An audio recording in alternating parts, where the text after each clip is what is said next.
Bonjour à tous et bienvenue sur ma chaîne. Aujourd'hui, on plonge dans l'univers fascinant du kimono japonais. Dans cette vidéo, je vous propose une exploration des différentes variétés de kimono, des options les plus traditionnelles aux créations les plus modernes. Nous verrons ensemble au moins 5 types de kimono, découvrant leurs caractéristiques uniques, leurs occasions de port et leur subtilité esthétique. Préparez-vous à un voyage au cœur de la culture japonaise à travers cet habit emblématique. Bonjour à tous et bienvenue sur ma chaîne. Aujourd'hui, on plonge au cœur du monde fascinant des kimonos japonais. On va explorer ensemble les caractéristiques de leur coupe, les différentes variétés qui existent et comment ils sont classés selon leur usage. Préparez-vous à un voyage captivant à travers l'élégance et la tradition japonaise. Commençons par les caractéristiques de la coupe. Le kimono, c'est bien plus qu'un simple vêtement, c'est une véritable œuvre d'art textile. Sa coupe est unique, reconnaissable entre toutes. On parle d'une robe ample, à manches longues et larges, généralement portée avec une ceinture appelée obi. La longueur varie selon l'âge et l'occasion, mais elle est toujours ample et fluide, permettant une grande liberté de mouvement.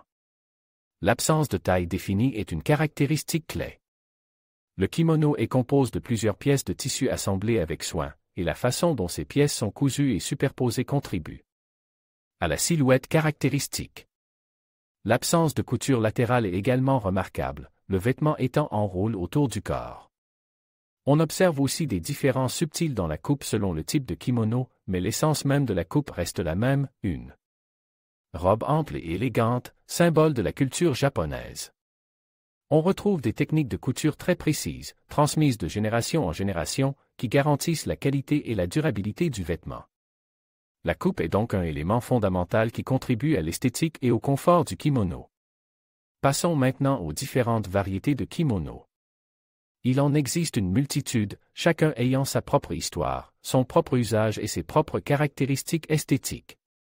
On trouve par exemple le furisode, un kimono à longues manches, traditionnellement porté par les jeunes femmes non mariées lors d'occasions spéciales. Son élégance réside dans la longueur de ses manches, souvent ornées de motifs complexes et vibrants. Puis il y a le komon, un kimono plus décontracté, avec des motifs répétés sur toute la surface.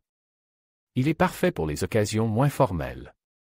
Le tomsod, quant à lui, est un kimono plus formel, souvent porté par les femmes mariées lors de cérémonies importantes. Il se distingue par sa sobriété et l'élégance de ses motifs. Pour les hommes, on retrouve le kimono masculin, plus sobre et moins orne que les versions féminines, souvent dans des tons foncés. Et avec des motifs discrets. Il existe également des variations régionales, avec des motifs et des styles spécifiques à chaque région du Japon. L'exploration des différentes variétés de kimono est un voyage à travers l'histoire et la culture japonaise, chaque modèle racontant une histoire unique. La diversité des kimonos est impressionnante, reflétant la richesse et la complexité de la culture japonaise. Enfin, parlons de la classification des kimonos par usage. La fonction du kimono déterminait en grande partie son style et sa décoration. Les kimonos formels, comme le kurotomsod, kimono noir à 5 armoiries, ou le hirotomsod, kimono color à 5 armoiries, sont réservés aux occasions spéciales et aux cérémonies importantes. Ils sont souvent fabriqués avec des tissus de haute qualité et ornés de motifs sophistiques. À l'oppose, les kimonos informels, comme le yukata, kimono léger en coton, sont portés au quotidien ou lors d'événements décontractés. Le choix du kimono dépend donc entièrement de l'occasion. Il est important de comprendre cette classification pour choisir le kimono approprié à chaque situation. Le respect des codes vestimentaires liés au port du kimono est essentiel pour montrer sa considération et son respect de la culture japonaise.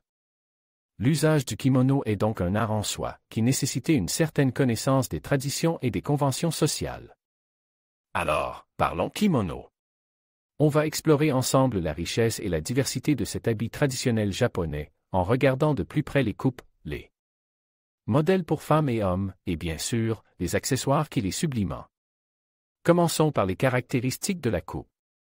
Le kimono, c'est bien plus qu'un simple vêtement, c'est une véritable œuvre d'art textile. Sa coupe ample et droite, sans taille marquée, est emblématique. On observe des différences subtiles selon le type de kimono et l'occasion. Par exemple, un kimono de cérémonie sera plus richement décoré et aura des manches plus longues qu'un kimono porte au quotidien. La longueur des manches, appelée sodé, est un élément clé, variant selon l'âge et le statut social de la personne. L'attache, elle, se fait à l'aide d'une ceinture large appelée obi, dont la couleur, la texture et les motifs sont tout aussi importants que le kimono lui-même. On peut passer des heures à admirer la finesse du drap, la façon dont le tissu tombe, la précision des coutures. C'est vraiment un vêtement qui mérite toute notre attention. Ensuite, intéressons-nous aux modèles pour femmes et hommes. Bien que la structure de base reste la même, on observe des différences notables. Les kimonos féminins sont souvent plus colores, plus ornes, avec des motifs plus délicats et plus variés. On y trouve une multitude de couleurs, de textures et de motifs, allant des fleurs de cerisier aux paysages montagneux, en passant par des motifs géométriques abstraits. Les hobbies féminins sont également plus larges et plus décoratifs, permettant une créativité infinie en matière de nouage. Les kimonos masculins, quant à eux, sont généralement plus sobres, dans des tons plus foncés et avec des motifs plus discrets. Les hobbies masculins sont plus étroits et le nouage est plus simple. Mais attention, cela ne signifie pas qu'ils sont moins élégants. La simplicité et l'élégance masculine se retrouvent dans le choix des tissus et la qualité de la confection. Passons maintenant aux accessoires et attributs supplémentaires. Le kimono n'est jamais porte seul. Il est accompagné d'une multitude d'accessoires qui contribuent à sa beauté et à son élégance.